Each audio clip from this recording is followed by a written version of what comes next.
My dear students, welcome back all of you. Welcome back to our YouTube platform. Guys, ఈ వీడియోలో APPSC group 2 examination అయినా TSPSC group 2 అయినా group 1 అయినా అంటే polity ఎగ్జామినేషన్కి సంబంధించి ఒక అనలైటికల్ వేలో క్వశ్చన్స్ అడిగితే అంటే ఇప్పుడు చాలామంది ప్రిపేర్ అవుతున్న వాళ్ళు ఉన్నారు, అంటే ఆల్రెడీ అయిపోయిన వాళ్ళు కూడా ఉన్నారు. ఒక కొన్ని క్వశ్చన్సే మీకు ఇక్కడ క్లియర్గా ఎక్స్ప్లెయిన్ చేయాలనుకున్నాను. సో ఫస్ట్ ఆఫ్ ఆల్ ఒక్కసారి ఆ క్వశ్చన్స్ మీకు తెలుసా? సో ఎలాంటి కామన్ మిస్టేక్స్ మీరు చేస్తున్నారు ఎగ్జామినేషన్లో, చేస్తారు అనే దాని గురించి క్లియర్గా ఈ వీడియోలో మీకు ఎక్స్ప్లెయిన్ చేస్తాను.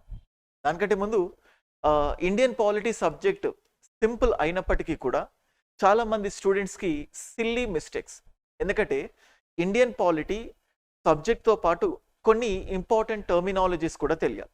అంటే ఇండియన్ పాలిటీలో ప్రతిదీ కాన్స్టిట్యూషన్ ప్రకారం మనం ముందుకు వెళ్ళాం. కొన్నిసార్లు కొన్ని ఆనవాయితీలు ఉంటాయి, సంప్రదాయాలు అంటాం, కన్వెన్షన్స్ అంటాం. కొన్నింటిని ఇండియన్ కాన్స్టిట్యూషన్లో అంటే వర్డ్ మెన్షన్ చేయరు, కానీ దాని గురించి క్లియర్గా ఎక్స్ప్లెయిన్ చేస్తారు. కొన్నిసార్లు వర్డ్ పెడతారు కానీ క్లియర్గా డిఫైన్ చేయరు. సో ఇట్లాంటి కంటెక్స్ట్లో క్వశ్చన్స్ అడగడానికి ఎన్నో ఛాన్సెస్ ఉన్నాయి. వీటితో పాటు రీసెంట్ ఎగ్జామినేషన్స్లో అంటే యూపీఎస్సి తీసుకున్నా, ఇటు ఏపీపీఎస్సి తీసుకున్నా, టీఎస్పీఎస్సి తీసుకున్నా, ఎగ్జామినేషన్ ఏదైనా కూడా అంటే అనలైటికల్గా క్వశ్చన్స్ అడగడం స్టార్ట్ చేశారు. అనలైటికల్తో పాటు ఒకటే క్వశ్చన్లో 4 స్టేట్మెంట్స్ ఉంటాయి. బేసికల్గా క్వశ్చన్ ఒక రకంగా సింపుల్గానే ఉంటుంది, బట్ టైం కన్జ్యూమ్ చేస్తూ ఉంటుంది. ఈ టైం కన్జ్యూమ్ వల్ల కూడా స్టూడెంట్స్ స్ట్రెస్కు లోనవ్వడానికి ఛాన్సెస్ ఉన్నాయి. దానివల్ల తెలిసిన క్వశ్చన్స్ కూడా మిస్టేక్ కమిట్ చేయడం, సిల్లీ మిస్టేక్స్ చేయడం లాంటివి ఎక్కువ ఉన్నాయి. అందుకే ప్రతిసారి క్లాసెస్ చెప్పినప్పుడల్లా కూడా ఈ సిల్లీ మిస్టేక్స్ స్టూడెంట్స్ ఎక్కడ చేస్తారు అండ్ మీరు ఎక్కడ ట్రబుల్ ఫీల్ అవుతారో వాటినే ఎంసీక్యూస్ రూపంలో క్లాస్ స్టార్టింగ్లో చెప్తూ ఉంటాం. సో దానికి సంబంధించే ఈ వీడియో. సో బైలింగ్వల్ లైవ్ క్లాసెస్ని ఆల్రెడీ స్టార్ట్ చేసి ఉన్నాను. సో ఇండియన్ పాలిటీకి సంబంధించి తెలుగు మీడియంలో, ఇంగ్లీష్ మీడియంలో అండ్ చాలామంది దగ్గర ఆల్రెడీ మన నోట్స్ అవైలబుల్లో ఉన్నాయి. అంటే టెలిగ్రామ్ ఛానల్లో డిఫరెంట్ ప్లాట్ఫామ్స్లో ఫ్రీగా డౌన్లోడ్ చేసుకున్నారు. నోట్స్ చూసిన ప్రతి ఒక్క విద్యార్థి చాలా నీట్గా, ఎగ్జామినేషన్ ఓరియంటెడ్గా, స్టూడెంట్ ఫ్రెండ్లీగా ఉంది అని చెప్పి చెప్తుంటారు. చూడండి, ఇది రీసెంట్ బ్యాచ్కి సంబంధించిన వన్ ఆఫ్ ద పీడిఎఫ్ పాలిటీకి సంబంధించి నేను చెప్పినట్టు చూడండి. 21 మార్చ్, ఇది ఆల్మోస్ట్ ఏప్రిల్ 30 అంటే రీసెంట్ లాస్ట్ మంత్ స్టార్ట్ చేసిన బ్యాచ్కి సంబంధించిన నోట్స్. ఇది క్లాస్ స్టార్ట్ చేసే ముందు చూడండి, statement 1, statement 2, statement 3, statement 4 and దీనికి సంబంధించిన క్వశ్చన్స్. సో సేమ్ అలాగే కాన్సెప్ట్ మొత్తం ఎక్స్ప్లెయిన్ చేసిన తర్వాత చూడండి, పార్లమెంట్ అనే టాపిక్ ఎక్స్ప్లెయిన్ చేశాను. మీకు ఇక్కడ నోట్స్ అంటే మన కోర్స్ ఎవరైతే తీసుకుంటున్నారో వాళ్ళకు నోట్స్, ఈ న్యూ అప్డేటెడ్ మెటీరియల్ కూడా మీకు అందుబాటులో ఉంచుతున్నాను. అండ్ ఇది తెలుగు మీడియం నోట్స్కి సంబంధించి అంటే క్లాసు మీరు ఎటువంటి టెన్షన్ లేకుండా రిలాక్స్గా, రన్నింగ్ నోట్స్ కూడా అవసరం లేకుండా జస్ట్ రిలాక్స్గా క్లాస్ వింటూ నేను ఏదైతే క్లాస్ నోట్స్ ఇచ్చానో ఆ క్లాస్ ప్లస్ ఆ క్లాస్ నోట్స్ ప్లస్ నేను ఇస్తున్న టెస్ట్ సిరీస్ ఏవైతే ఉన్నాయో ఈ మూడింటిని కంప్లీట్గా సింక్రనైజ్ చేస్తూ చదివితే 100% పాలిటీలో 65+ మార్క్స్ మీరు తెచ్చుకునే విధంగా ఈ కాన్సెప్ట్ అంతా కూడా ఎక్స్ప్లెయిన్ చేస్తున్నాను. మీరు చూడొచ్చు, తెలుగు మీడియంకి సంబంధించిన అప్డేటెడ్ నోట్స్. ఆల్రెడీ చాలా మంది దగ్గర నోట్స్ ఉంది, బట్ ఇది కొంచెం అప్డేటెడ్ నోట్స్. సో ఇది అప్డేటెడ్ అని చెప్పడానికి చిన్న ఉదాహరణ, విమెన్ రిజర్వేషన్ బిల్ కూడా దీనికి ఇక్కడ యాడ్ చేయడం జరిగింది. ఎందుకంటే రీసెంట్ టైమ్స్లోనే విమెన్ రిజర్వేషన్ వచ్చింది కాబట్టి దానికి సంబంధించి చూడండి, ఇక్కడ మీకు 106వ రాజ్యాంగ సవరణ చట్టం, 128th కాన్స్టిట్యూషనల్ అమెండ్మెంట్ బిల్, 1/3 స్థానాలు మహిళలకు ఇవ్వడం జరిగింది. ఈ రిజర్వేషన్ 15 సంవత్సరాల కాల పరిమితి వరకు పరిమితం చేయడం జరిగింది. రిజర్వేషన్ అమలు జరుగుతుంది ప్రతి డీలిమిటేషన్ తర్వాత. ప్రస్తుతం 17వ లోక్సభలో ఎంతమంది ఉన్నారు? కొత్తగా 330A, 332A, 239AA, 334A అంటే ఇవి జరిగిన మార్పులు. అంతకుముందు 96లో, 98లో, 2009లో, 2010లో సో మహిళా రిజర్వేషన్కి సంబంధించి ప్రయత్నాలు జరిగాయి, దానికి సంబంధించిన కమిషన్. సో ఇలా క్వశ్చన్ మార్క్స్ ఉన్నాయి. సో క్లియర్గా క్లాసెస్ ఎలా ఉంటాయంటే మీకు ఇక్కడ యాప్లో కూడా డిస్ప్లే చేస్తున్నాను. చూడండి, ఇది ఇండియన్ పాలిటీకి సంబంధించిన కోర్సు. సో ఇది polity. So of course classes గురించి చెప్పే ముందు let us proceed for the question. So ఎవరైతే ఇప్పటి వరకు డిఫరెంట్ ప్లాట్ఫామ్స్లో ఇండియన్ పాలిటీ క్లాసెస్ విని ఉన్నారు, సో వాళ్ళ కోసం చాలా మందికి ఇంకా తెలీదు, బైలింగ్వల్గా రీసెంట్గా లైవ్ క్లాసెస్ కండక్ట్ చేయడం జరిగింది. Every week 10 classes. ఈ క్లాసెస్లో నేను అప్డేటెడ్ నోట్స్ ఇస్తున్నాను, అప్డేటెడ్ కంటెంట్ ఇస్తున్నాను, ఎంసీక్యూస్, దాంతోపాటు కరెంట్ పాలిటీ అప్డేషన్ కూడా ఆ కోర్సులోనే మీకు అందుబాటులో ఉంచడం జరుగుతుంది. ఈ కోర్స్ యొక్క లింక్ కూడా కింద డిస్క్రిప్షన్లో ప్రొవైడ్ చేస్తాను, మీరు చూడొచ్చు. Okay, let's start the session. చూడండి గైస్, మీకు ఇక్కడ క్వశ్చన్ డిస్ప్లే అవుతుంది. ఒక 2 సెకండ్స్ మీరు దీన్ని ఆల్రెడీ స్క్రీన్ షాట్ కూడా తీసుకోవచ్చు. స్క్రీన్ షాట్ తీసుకున్న తర్వాత క్వశ్చన్కి ఆన్సర్ ఏంటో టెస్ట్ చేయండి. ఓకేనా?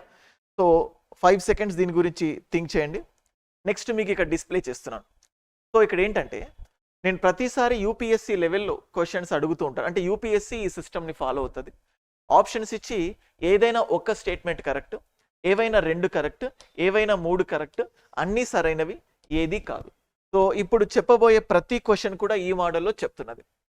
సో ఈ క్వశ్చన్కి సంబంధించి ఆన్సర్ చూస్తే చూడండి, రాజ్యసభ ఎన్నికలలో పార్టీ విప్పుకు వ్యతిరేకంగా ఓటు వేసినట్లయితే పార్టీ ఫిరాయింపు చట్టం ప్రకారం అనర్హతకు గురవుతారు.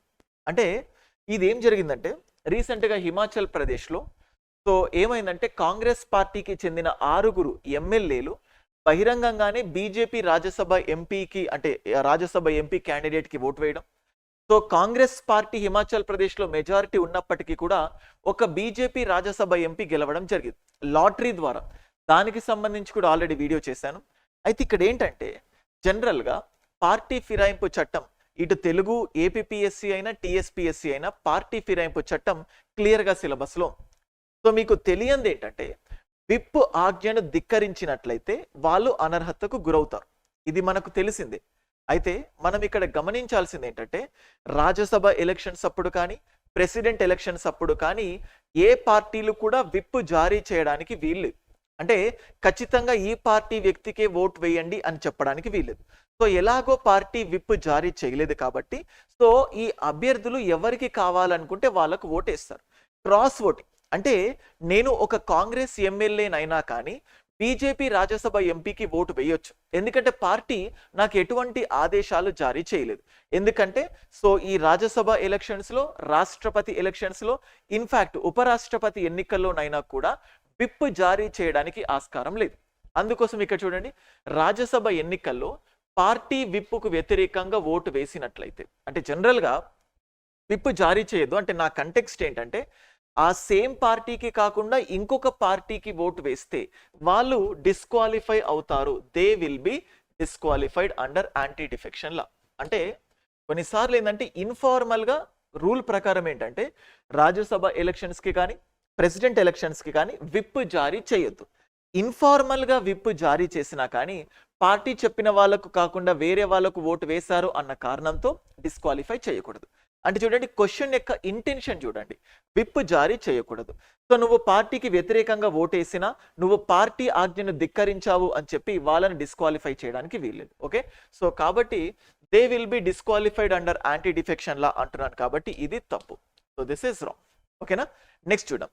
రాజ్యసభ మరియు మండలి ఎన్నికల్లో పరోక్షంగా ఎన్నిక అయిన మరియు నామినేటెడ్ సభ్యులు మాత్రమే ఉంటారు.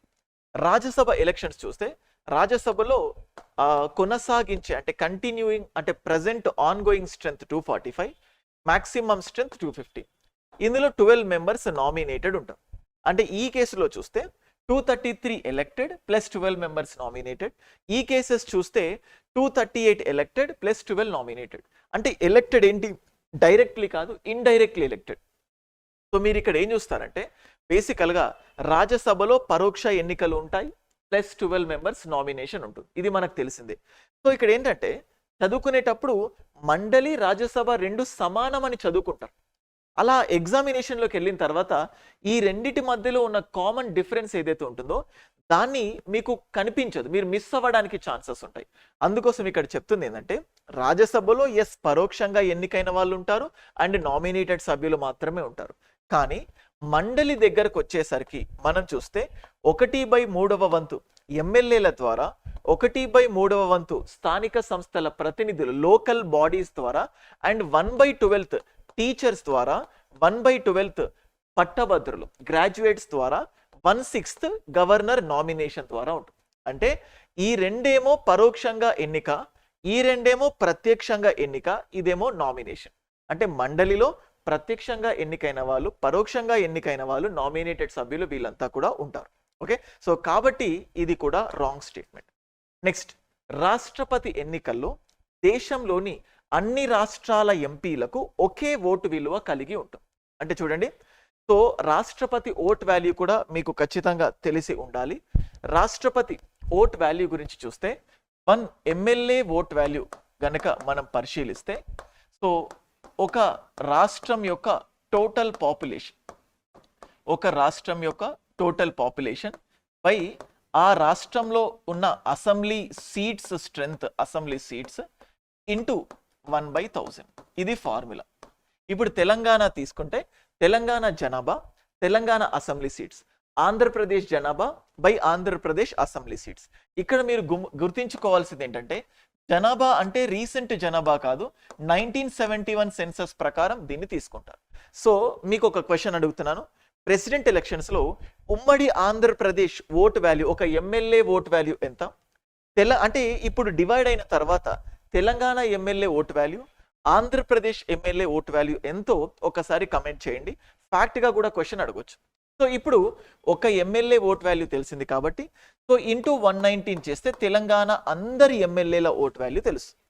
ఆ రకంగా ఒక ఎమ్మెల్యే వాల్యూ తెలిస్తే అన్ని రాష్ట్రాల్లో ఎమ్మెల్యేల వాల్యూ కూడా మనం ఫైండ్ అవుట్ చేయొచ్చు. సో ఆ రాష్ట్రానికి సంబంధించిన డేటాను ప్లేస్ చేసుకొని అన్ని రాష్ట్రాలకు సంబంధించిన ఎమ్మెల్యే వాల్యూ ప్లస్ చేస్తే దేశం మొత్తం మీద ఉన్న ఎమ్మెల్యే ఓట్ వాల్యూ తెలుసు. నేను మరీ 0 లెవెల్ నుంచి చెప్పట్లేదు, ఎందుకంటే ప్రతి కాన్సెప్ట్ ఇక్కడే చెప్తే ఒక్కొక్క క్వశ్చన్కి ½ an hour పడుతుంది. సో కొంచెం ఫాస్ట్గా వెళ్తున్నాను, సో దట్ మీకు ఇది తొందరగా రీక్యాప్ అవుతుందని అనుకుంటున్నాను. సో ఇప్పుడు 1 MP vote value is equal to ఏంటంటే total MLA vote value, total MLAs, దేశంలో ఉన్న అందరి ఎమ్మెల్యేల vote value by total elected parliament members, total elected MPs. So పార్లమెంట్లో ఎవరైతే ఎలక్టెడ్ ఎంపీస్ ఉన్నారో వాళ్ళు ఎంతమంది? 776. సో ఈ లెక్కన చూస్తే మనం గమనించాల్సింది ఏంటంటే, ఒక రాష్ట్రంలో అందరి ఎమ్మెల్యేలకు ఒకటే ఓటు విలువ ఉంటుంది, కానీ రాష్ట్రానికి ఒక్కొక్క ఎమ్మెల్యే వాల్యూ మారుతుంది. ఆంధ్రప్రదేశ్ ఎమ్మెల్యే ఓటు విలువ, తెలంగాణ ఎమ్మెల్యే ఓటు విలువ ఒకటి కాదు, కానీ తెలంగాణలో ఉన్న అందరి ఎమ్మెల్యేలకు ఒకటే విలువ ఉంటుంది. ఇది మీరు నోట్ చేసుకోవాలి. అండ్ దేశం మొత్తం మీద అటు యూపీ అయినా, ఏపీ అయినా, తెలంగాణనైనా, కర్ణాటకనైనా అందరికీ కూడా ఒకే ఎంపీ వాల్యూ ఉంటుంది, అందరికీ ఒకే రకమైన వాల్యూ ఉంటుంది. సో అదే మీకు ఇక్కడ చెప్తున్నాను. రాష్ట్రపతి ఎన్నికల్లో దేశంలోని అన్ని రాష్ట్రాల ఎంపీలకు ఒకటే ఓటు వాల్యూ ఉంటుంది. Yes, correct. పార్లమెంట్లో ప్రత్యక్షంగా ఎన్నిక అయిన సభ్యుల సంఖ్య మరియు లోక్సభ సంఖ్య సమానమే అని అడుగుతున్నారు. ఇది కూడా సింపులే, కానీ ఎగ్జామినేషన్ టైంలో కొంచెం మూడ్ అప్సెట్ అవుతుంది, కొంచెం కన్ఫ్యూజ్ అయిపోయి క్యాలిక్యులేషన్లో తప్పు చేయడానికి ఛాన్సెస్ ఉంటాయి. ఇప్పుడు చూడండి, పార్లమెంట్ అంటే ఏమవుతుంది? జనరల్గా Lok Sabha plus Rajya Sabha. Present on going strength చూస్తే లోక్సభలో, అంటే ఈ ఆంగ్లో ఇండియన్ నామినేషన్ క్యాన్సిల్ అయిపోయింది కదా, 2024 నుంచి ఇంకా క్లియర్గా వస్తుంది. ఇప్పుడు చూస్తే 543 లోక్సభలో స్ట్రెంత్, నా ఆంగ్లో ఇండియన్ని క్యాన్సిల్ చేస్తే 543. సో రాజ్యసభలో 245. ఏంటి ఇది? 233 elected plus 12 members nominated. So ఇది మనకు అడుగుతుంది ఏంటంటే, పార్లమెంట్ మొత్తంలో ప్రత్యక్షంగా ఎన్నికైన సభ్యుల సంఖ్య ఏంటి? సో ప్రత్యక్షంగా అంటే రాజ్యసభలో ప్రత్యక్షంగా ఎన్నిక ఉండదు, ఓన్లీ లోక్సభలో మాత్రమే ప్రత్యక్షంగా ఎన్నిక ఉంటుంది. మీరు ఇక్కడ 545 వేసుకున్నా కూడా సేమ్ వాల్యూనే వస్తుంది. సో అంటే మొత్తం పార్లమెంట్లో ప్రత్యక్షంగా ఎన్నిక అయ్యేది లోక్సభ మాత్రమే. అర్థమైందా? So only Lok Sabha present 543. ఇప్పుడు లోక్సభలో నామినేషన్ వెళ్ళిపోయింది, 2 నామినేషన్ క్యాన్సిల్ అయిపోయింది. అంటే అంతకుముందు 2 ఉన్నప్పుడు 545 ఉండేది, 543 + 2 ఏంటి? నామినేషన్. ఇప్పుడు 104వ రాజ్యాంగ సవరణ చట్టం ద్వారా ఆంగ్లో ఇండియన్ నామినేషన్ అనేది క్యాన్సిల్ అయిపోయింది. సో ఇప్పుడు లోక్సభలో ఓన్లీ ఎలక్టెడ్ మెంబర్సే ఉండబోతున్నారు, నామినేటెడ్ మెంబర్స్ ఉండరు. సో అంటే ఏంటి? మొత్తం పార్లమెంట్లో ప్రత్యక్షంగా ఎన్నిక అయింది 543, లోక్సభ మొత్తం సంఖ్య కూడా 543, రెండు సమానమే కదా. సో ఆ కంటెక్స్లో క్వశ్చన్ అడగడం జరిగింది. ఓకేనా? సో ఇప్పుడు దీన్ని బట్టి చూస్తే పార్లమెంట్లో ప్రత్యక్షంగా ఎన్నికైన సభ్యుల సంఖ్య 543 మరియు లోక్సభ సభ్యుల సంఖ్య 543 రెండు సేమే కదా? ఎస్, ఇది కూడా కరెక్ట్. సో ఈ విధంగా మీకు స్టేట్మెంట్ అడిగితే ఏవైనా రెండు మాత్రమే సరైనవని చెప్పాను కదా. సో ఇది ఎనీ 2 స్టేట్మెంట్స్ ఆర్ కరెక్ట్, ఏవైనా రెండు మాత్రమే సరైనవి. అర్థమైందా? సో ఈ విధంగా అనలైటికల్గా క్వశ్చన్స్ ఇచ్చినప్పుడు స్టూడెంట్స్ ఏపీపీఎస్సి రీసెంట్ గ్రూప్ 1 ఎగ్జామినేషన్లో బేసికల్గా చెప్పాలంటే సింపుల్ క్వశ్చన్ పేపరే, కానీ లెందీగా అడగడం, కొంచెం అనలైటికల్గా. ఎందుకు ఇలా ఇచ్చారంటే సీనియర్ ఆస్పిరెంట్స్ కానీ లేకపోతే దాంతోపాటు యూనో ఫ్రెషర్స్ కానీ ఒక లెవెల్ ప్లేయింగ్ ఫీల్డ్ ఇవ్వాలంటే ఇటు ఫ్యాక్ట్స్ని ఇటు అనాలిసిస్ని రెండింటిని బేస్ చేసుకొని ముందుకెళ్ళాలి అన్న ఉద్దేశంతో సో ఇలా చేయడం జరిగింది. ఓకేనా? సో ఇదొక క్వశ్చన్. సో నెక్స్ట్ క్వశ్చన్ మనం చూసినట్లయితే, సో దానికంటే ముందు టీఎస్పీఎస్సి స్టూడెంట్స్ అందరికీ ఉద్దేశించి already previous year questions launch చేయడం జరిగింది. చాలా మందికి క్వశ్చన్ పేపర్స్ అంటే ఇందులో ఏంటంటే విశిష్టత ఏంటంటే క్వశ్చన్స్ ప్రీవియస్ లాస్ట్ 2014 నుంచి 2024 వరకు అన్ని ప్రీవియస్ ఇయర్ క్వశ్చన్ పేపర్స్, దానికి రిటర్న్ ఎక్స్ప్లెనేషన్ ఇంగ్లీష్ మీడియంలో కాపీ అవైలబుల్ ఉంది. దానికోసం మీరు ఇక్కడ కింద ఉన్న నంబర్కి కాల్ చేయొచ్చు. స్క్రోల్ అవుతున్న నంబర్ కాదు, 6301260028. అండ్ అలాగే తెలుగు మీడియం బుక్ కూడా ఇంకొక వారం రోజుల్లో రాబోతుంది. దాని గురించి కూడా స్పెషల్ వీడియో చేస్తాను.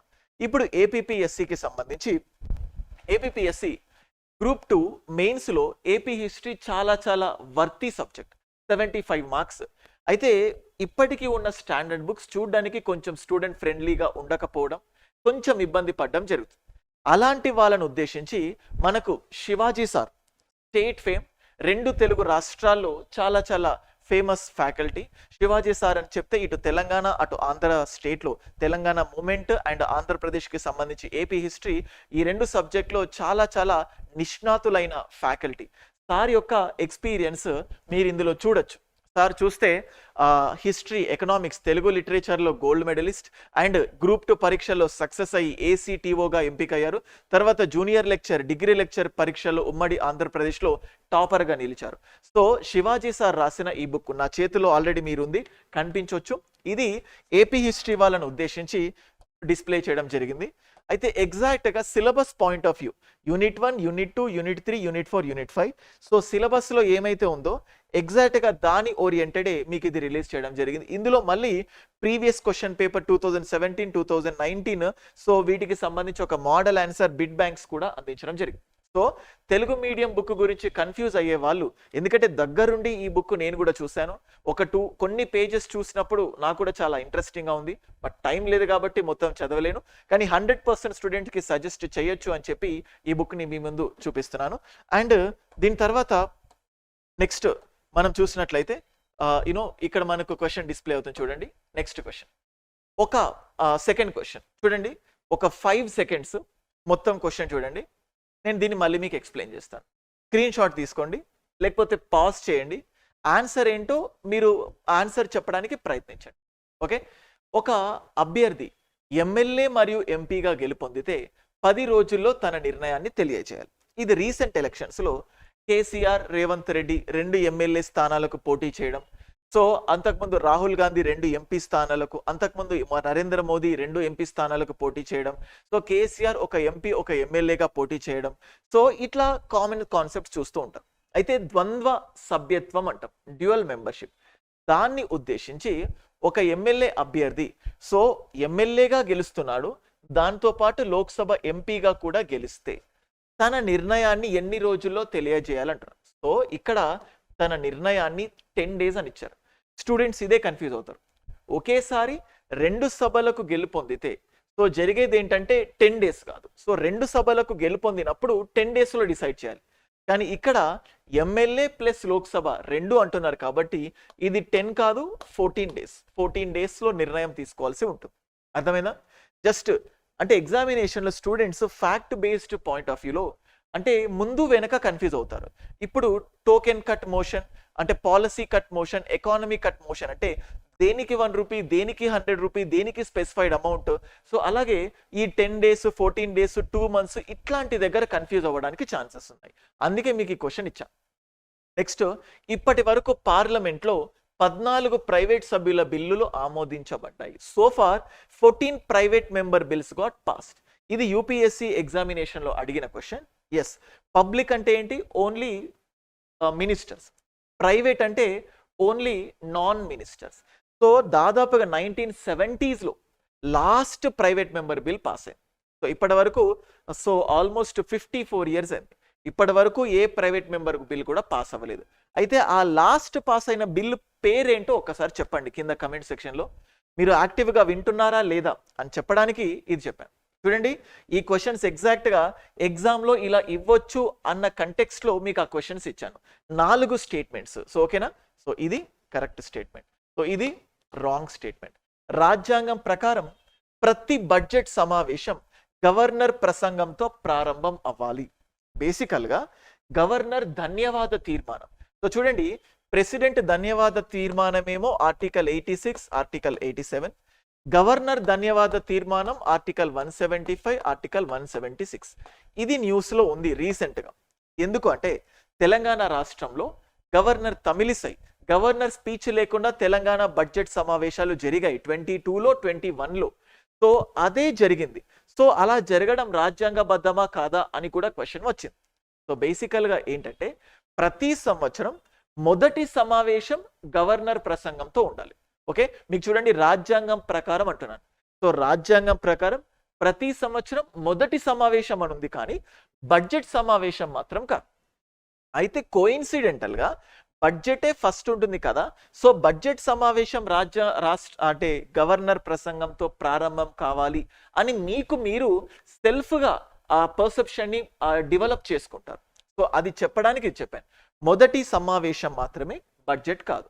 సో కాబట్టి ఇది రాంగ్.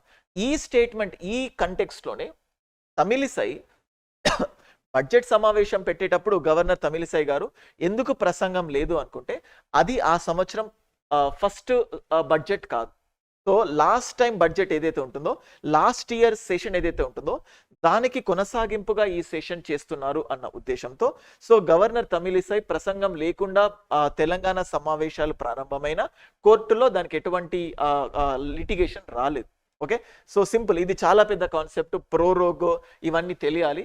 బట్ ఇక్కడ సింపుల్గా చెప్తున్నాను, ప్రతి సంవత్సరం మొదటి సమావేశం ఫస్ట్ సమావేశం మాత్రమే బడ్జెట్ ప్రసంగం అంటే గవర్నర్ ప్రసంగంతో ఉండాలి, కానీ బడ్జెట్ కాదు. బడ్జెట్ అని ఇచ్చాను కాబట్టి రా. నెక్స్ట్, న్యాయమూర్తుల విచారణ చట్టం 1968. మీ అందరికీ తెలుసు, సుప్రీంకోర్టు న్యాయమూర్తుల్ని, హైకోర్టు న్యాయమూర్తుల్ని ఒకే విధంగా రిమూవ్ చేస్తాం. అయితే దానికి సంబంధించి జడ్జెస్ ఎంక్వైరీ యాక్ట్ 1968 రావడం జరిగింది. ఆర్టికల్ 124(4) అనేది ఏం చెప్తుందంటే జడ్జెస్ రిమూవల్కి ఒక స్పెషల్ మెజారిటీ. 124(5) సబ్ క్లాస్ 5 అదేం చెప్తుందంటే జడ్జెస్ రిమూవల్కి పార్లమెంటు ఏదైనా ఒక ప్రొసీజర్ని చెప్పొచ్చు అని చెప్తుంది. సో ఆ ప్రొసీజర్లో భాగంగా పార్లమెంట్ ఏం చేసిందంటే జడ్జెస్ ఎంక్వైరీ యాక్ట్ 1968 తీసుకొచ్చి అలాగే present supreme court judges, high court judges remove చేస్తున్నారు. ఓకే, మీరు అంటే జనరల్గా మీ పర్సెప్షన్ కరెక్టే, మీకు న్యాయమూర్తుల నియామకము, తొలగింపు ఇవన్నీ తెలుసు. కానీ కొంతమంది ఈ న్యాయమూర్తుల విచారణ చట్టం 1968 అనేది ఉంది అని మర్చిపోవడానికి ఛాన్సెస్ ఉన్నాయి. ఇదేదో కొత్తగా ఉంది, సో పార్లమెంట్లో లోక్సభ, రాజ్యసభలో స్పెషల్ మెజారిటీ కదా అని చెప్పి ఇది తప్పు అని పెట్టడానికి ఛాన్స్ ఉంటుంది. బట్ ఇది కూడా కరెక్టే. సో ఆన్సర్ ఏంటి? 2 statements 2 and 4 are correct. So option B is the right answer. So మీకు ఆప్షన్కి సంబంధించి క్లియర్గా మీకు ఆల్రెడీ డిస్ప్లే చేస్తున్నాను. సేమ్ ఇదే, అన్నిటికీ ఇదే option. Any 2 statements are correct. ఓకేనా? So I hope you got this point. ఖచ్చితంగా ఎంతో కొంత నేర్చుకున్నారని అనుకుంటున్నాను. అండ్ నెక్స్ట్, ఏపీపీఎస్సీ గ్రూప్ 2 మెయిన్స్కి ప్రిపేర్ అయ్యే వాళ్ళు సో ఒక్కొక్క సబ్జెక్ట్ ఎలా చూడాలి, సో ఎలాంటి ఫ్యాకల్టీని పికప్ చేసుకోవాలి, ఇట్లాంటి దాంట్లోనే చాలా డైలమాతో ఇప్పటికీ ప్రిపరేషన్ సరిగ్గా స్టార్ట్ చేయని వాళ్ళు ఉన్నారు. పర్సనలైజ్డ్ మెంటార్షిప్, సో ఎలా చదవాలి, ఏ రోజు చదవాలి, ఏం చదవాలి, ఈ సందిగ్ధంలోనే చాలా మంది ప్రిపరేషన్ ఆగిపోతుంది. సో ఇలా కాకుండా ఉండటానికి 4 సబ్జెక్టులకు సంబంధించి మహామహుల్ని, ఉద్దండులైన ఫ్యాకల్టీని ఒకే వేదిక మీదుగా తీసుకురావడం జరిగింది. సో మీరు ఇటు చూడొచ్చు, చాలా ప్లాట్ఫామ్స్లో చాలా సందర్భాల్లో మీకు చెప్తూ ఉన్నాను బెస్ట్ ఫ్యాకల్టీ టీమ్ అని.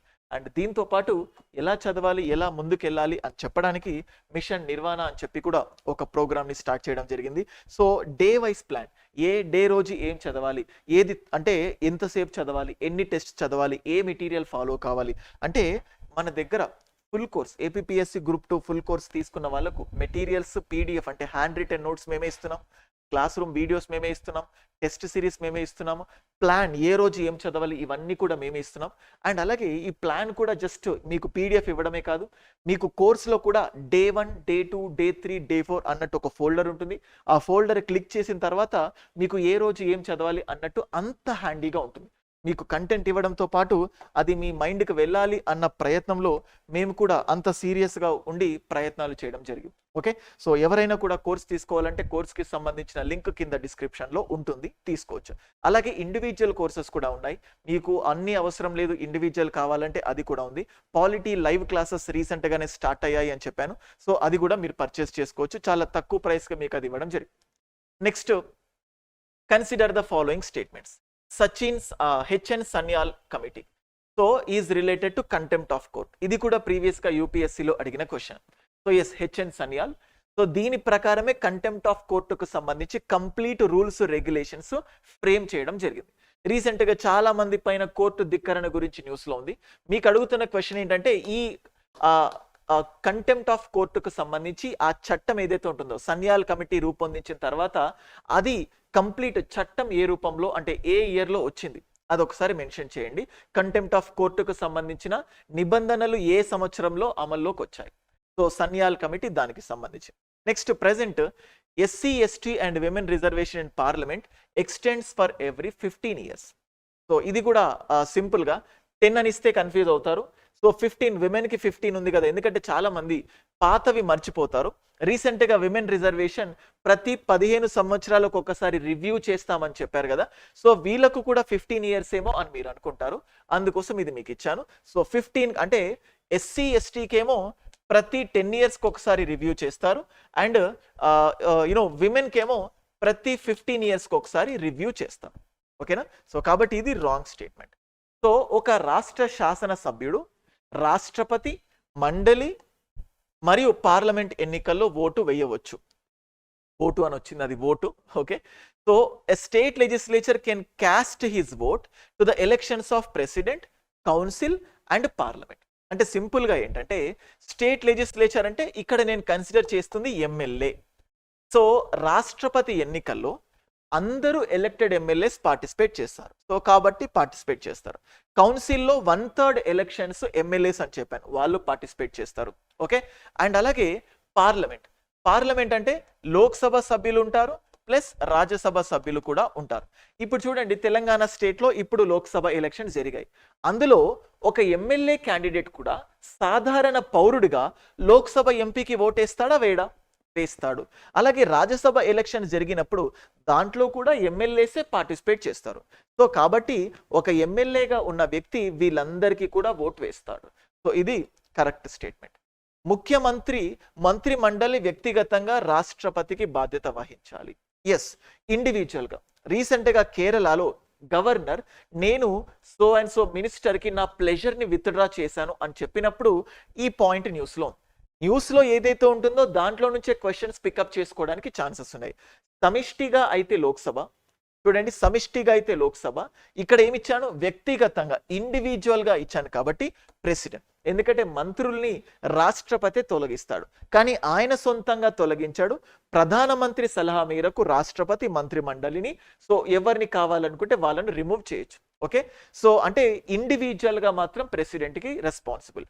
కలెక్టివ్గా సమిష్టిగా అయితే లోక్సభ, పార్లమెంట్ అని కూడా చెప్పొచ్చు కలెక్టివ్గా అయితే, సమిష్టిగా అయితే, కానీ వ్యక్తిగతంగా అంటున్నాం కాబట్టి ప్రెసిడెంట్. సో ఇది correct. So 1, 2 and 3 statements are correct. So option C is the right answer. ఓకేనా, నెక్స్ట్ చూడండి, మళ్ళీ ఇంకొక సిరీస్ ఆఫ్ వీడియో చేస్తాను. సో ఆల్మోస్ట్ ఇప్పటికే చాలా టైం అయిపోయినట్టుంది. ఇంకో కొన్ని క్వశ్చన్స్ మళ్ళీ నెక్స్ట్ సెషన్లో చేస్తాను, బట్ ఇక్కడతో ఆపేస్తాను. చూడండి, పార్లమెంట్ మరియు రాష్ట్ర శాసనసభ ఎన్నికలు రహస్య బ్యాలెట్ ద్వారా జరుగుతాయి. ఇది కూడా ఎందుకు అడిగానంటే రీసెంట్గా హిమాచల్ ప్రదేశ్లో క్రాస్ ఓటింగ్ జరిగింది. అయితే క్రాస్ ఓటింగ్ జరిగింది, పైగా ఓపెన్ బ్యాలెట్. ఆంధ్రప్రదేశ్లో కూడా ఎమ్మెల్సీ ఎలక్షన్స్లో కాటంరెడ్డి శ్రీధర్ రెడ్డి అని అండ్ అలాగే ఉండవల్లి శ్రీదేవి తాడికొండకు సంబంధించిన ఎమ్మెల్యే వీళ్ళిద్దరూ క్రాస్ ఓటింగ్కి పాల్పడ్డారు అని చెప్పి వైసీపీ నుంచి వాళ్ళని బహిష్కరించడం జరిగింది. అఫ్ కోర్స్ విప్పు ఇక్కడ పనిచేయదు, వేరే కారణంతో వాళ్ళని తీసేశారు. ఫైన్. సో ఇప్పుడు మనం ఏంటంటే పార్లమెంట్ అంటే లోక్సభ ప్లస్ రాజ్యసభ, రాష్ట్ర శాసనసభ అంటే assembly plus council, Lok Sabha secret ballot, assembly secret ballot, council secret ballot. కానీ రాజ్యసభ మాత్రం ఓపెన్ బ్యాలెట్ 2003-2004 నుంచి. సో రాజ్యసభకు ఓపెన్ బ్యాలెట్ ని ప్రతిపాదించడం జరిగింది. కానీ నేను ఇక్కడ పార్లమెంట్ రాష్ట్ర శాసనసభ ఇచ్చాను కాబట్టి మీరు క్వశ్చన్ చూసేటప్పుడు హడావిడిగా ఇది కరెక్ట్ అని చెప్పి పెట్టేస్తారు. సో అందుకోసం సో ఈ రెండిటికి కూడా రహస్య బ్యాలెట్ అంటే ఇది తప్పు. మూడిటికి రహస్య బ్యాలెట్, రాజ్యసభకు మాత్రం ఓపెన్ బ్యాలెట్. ఇది ఆంధ్రప్రదేశ్ ఎస్ఐ ఎగ్జామినేషన్లో అడిగిన క్వశ్చన్. రాజ్యసభకు ఓపెన్ బ్యాలెట్ లో ఉంటుంది అని. ఓకే, మళ్ళీ చెప్తున్నాను, డైరెక్ట్ గా ఎక్స్ప్లెనేషన్ వినకండి. సో చెప్పింది మీరు ఆన్సర్ చేయగలుగుతున్నారా లేదో చూసుకొని తర్వాత ఎక్స్ప్లెనేషన్ వినండి. మీ ఆన్సర్ తప్పు అని తెలిసినప్పుడు మీరు ఇంకాస్త క్యూరియస్ గా వినడానికి ఛాన్సెస్ ఉంటాయి. ఓకేనా? So next, appointment of judges will be done by collegium. ఇక్కడ వరకు కరెక్టే, కొలీజియమే. కానీ ఏంటి, అకార్డింగ్ టు ద కాన్స్టిట్యూషన్ అని ఇచ్చాను. ఇది తప్పు. ఇది సుప్రీంకోర్టు యొక్క తీర్పు ద్వారా వచ్చినది కొలీజియం అని. రీసెంట్ గా ఎన్నికల సంఘానికి సంబంధించి కూడా Anoop Bhanwarlal versus union of India అనే కేసులో ఎన్నికల సంఘం మెంబర్స్ ని కూడా కొలీజియం ఉండాలి, అందులో చీఫ్ జస్టిస్ ఆఫ్ ఇండియా, ప్రధానమంత్రి, లీడర్ ఆఫ్ అపోజిషన్ ఉండాలి అని చెప్పి ఒక జడ్జిమెంట్ ఇవ్వడం జరిగింది. సో అలాగే కొలీజియం ని తీసేసేయండి, మళ్ళీ ఎన్జేఏసీని పెట్టండి అని చెప్పి కొన్ని రోజులుగా వార్తల్లో ఉంది. సో అందుకోసం ఈ క్వశ్చన్ ఇవ్వడం జరిగింది. సో కాబట్టి ఇది తప్పు, కాన్స్టిట్యూషన్ ఇచ్చాడు కాబట్టి తప్పు. సో చూడండి, since beginning of the constitution retirement age of supreme court judges is 65, high court is 62. ఇది చాలా మంది కరెక్ట్ అనుకుంటారు. కానీ హైకోర్టుకు సంబంధించి 15th కాన్స్టిట్యూషనల్ అమెండ్మెంట్ యాక్ట్ 1963 ఈ చట్టం ద్వారానే రిటైర్మెంట్ ఏజ్ 60 నుంచి 62కి పెంచడం జరిగింది. రిటైర్మెంట్ వయస్సు 60 నుంచి 62కి పెంచడం జరిగింది. ఓకేనా? సో కాబట్టి ఇది రాంగ్. సుప్రీంకోర్టు కరెక్టే 65, కానీ హైకోర్టుకి మాత్రం ఫస్ట్ లో 60 ఉండేది, తర్వాత 62 అయింది. ఏ రాజ్యాంగ సవరణ చట్టం అనేది మీకు చూపిస్తున్నాను. నెక్స్ట్, అవిశ్వాస తీర్మానం. స్టార్టింగ్ లో చెప్పినట్టు కొన్నిసార్లు డిఫైన్ చేస్తారు కానీ పదాలు ఉండవు. ఆర్టికల్ 75 లోక్సభకు సమిష్టిగా బాధ్యత వహించాలి అంటే, సో లోక్సభ ఎప్పుడు కోరితే అప్పుడు ఆ మంత్రి మండలి తమ మెజార్టీని చూపించుకోవాలి. కానీ ఇక్కడ నేను ఇచ్చింది ఏంటి, అవిశ్వాస తీర్మానం అన్న. సో బేసికల్ గా ఈ వర్డే కాన్స్టిట్యూషన్ లో ఉండదు. సో కాబట్టి ఇది కూడా wrong. So first wrong, second wrong, third wrong, fourth wrong, అన్ని wrong. So the answer is none of the above. ఏది సరైనది కాదు. ఓకే, ఇలాంటి క్వశ్చన్స్ నేను అడగడం ఇప్పుడే కాదు, నా ఆఫ్లైన్ క్లాసెస్ చూస్తే చూడండి, టాపిక్ స్టార్ట్ చేశాను కానీ ఒక వ్యక్తి తానున్న రాజకీయ పార్టీని విమర్శిస్తే, సో అలాగే ఒక వ్యక్తి 2 సభలకు ఒకేసారి ఎన్నిక అవుతే, సో 60 రోజులు మించి రాకపోతే ఈ క్రింది వాటిలో సరైనవి గుర్తించండి. ఇది మన క్లాస్ నోట్స్.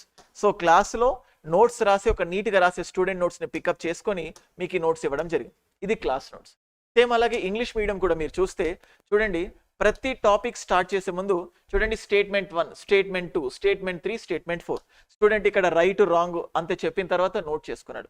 సో మన చెప్పే ఈ వీడియో క్లాసెస్ ఏదైతే ఉంటుందో మీకు ఆల్రెడీ కోర్సులో చూపించాను చూడండి, ఇక్కడ బైలింగ్వల్ క్లాసెస్ ఉన్నాయి చూడండి. సో ఈ క్లాసెస్ పాలిటీ బైలింగ్వల్, ఇంట్రొడక్షన్, ఈ ఫౌండేషనల్ క్లాసెస్ ఇవన్నీ కూడా మీకు అన్లాక్ చేస్తున్నాను. మీరు చూడొచ్చు ఫ్రీగా. చూసిన తర్వాతనే మార్కెట్లో ఏ కంటెంట్తోనైనా పోల్చి మీకు నచ్చే విధంగా, మీకు అద్భుతంగా అర్థమయ్యే విధంగా ఉన్నాయంటేనే ఈ క్లాసెస్ వినండి. ఎన్సీఆర్టీ 6th క్లాస్ నుంచి 12th క్లాస్ వరకు అన్ని స్టాండర్డ్ బుక్స్, న్యూస్ పేపర్స్ అన్నిటి యొక్క కలయికతో ఈ క్లాసెస్ని చెప్పడం జరిగింది.